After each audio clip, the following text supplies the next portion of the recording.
Before Rotunda was developed as a place for people to live, it was a cattle ranch, with the land being pasture, pine woods, and tidal marshes. The developer built a series of canals to eliminate the marshland and raise the ground level so houses could be built. This slide shows the start of the development in the early 1970s. This is what Rotunda is today. The original idea of having the canals connect to the Gulf never happened because of the Clean Water Act. Now we have 30 miles of freshwater canals that replace the original wetlands. The section that was never developed, shown in the bottom of this slide, is the original marshland of the east branch of the Coral Creek.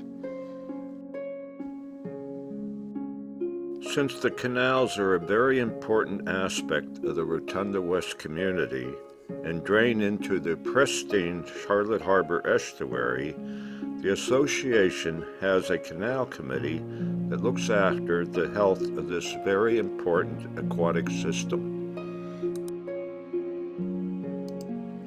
Realizing that aquatic plants are required for good water quality, the committee developed a brochure titled A Homeowner's Guide to Rotonda Canals. Charlotte Harbor National Estuary Program gave us a grant for the development of this brochure.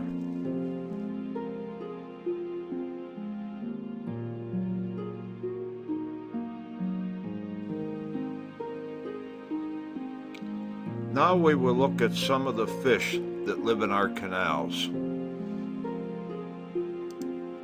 This is the fish that most people like to catch. The canals support a healthy population of bass. The crappie is another sought-after fish. The population seems to be declining.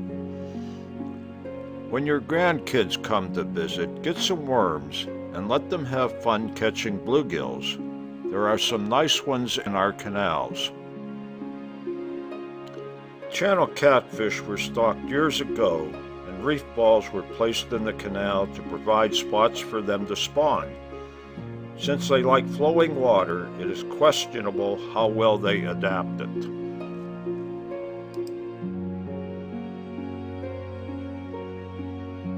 These gar were photographed last summer after a heavy rain had water flowing over the weirs. The grass carp is used for biological weed control. They like to eat some of the invasive weeds in our canal. They are sterile and cannot reproduce. The last stocking was several years ago. Bowfin are caught by bass fishermen. They hit and fight hard, but be careful handling them. They have extra sharp teeth.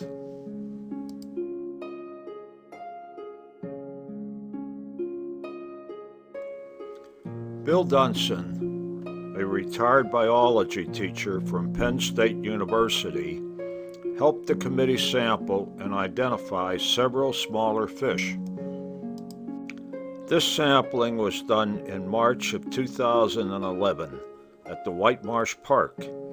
This park had littoral plants planted in the spring of 2008, and these plants provide good habitat for these little fish.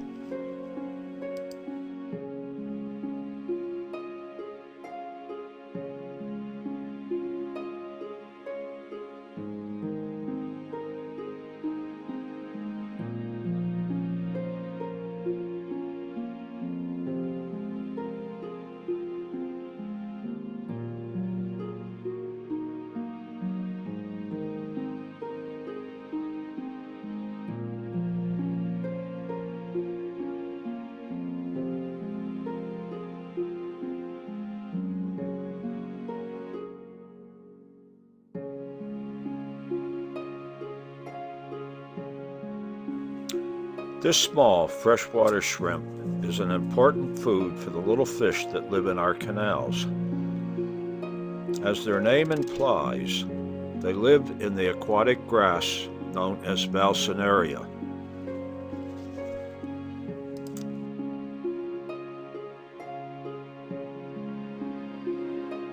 The blue tilapia is a native of West Africa. It was introduced in the United States several years ago for biological weed control. They are numerous in our canals, but do not seem to compete with the largemouth bass. The pacu belongs to the piranha family, but is not a flesh eater. This fish was probably in someone's aquarium.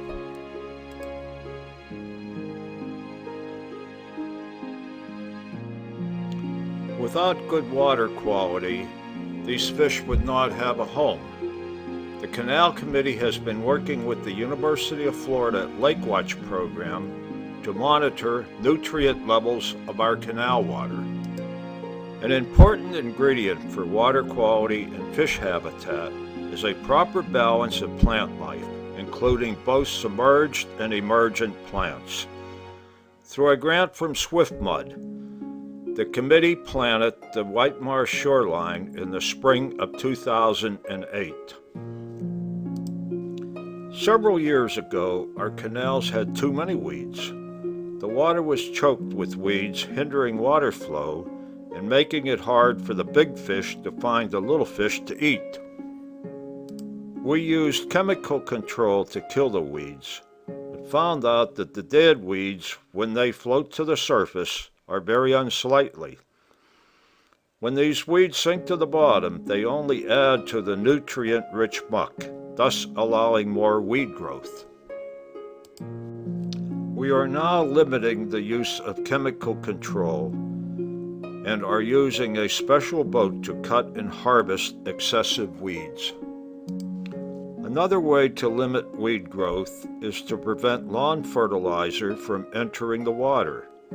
Charlotte County has regulations limiting fertilizer use.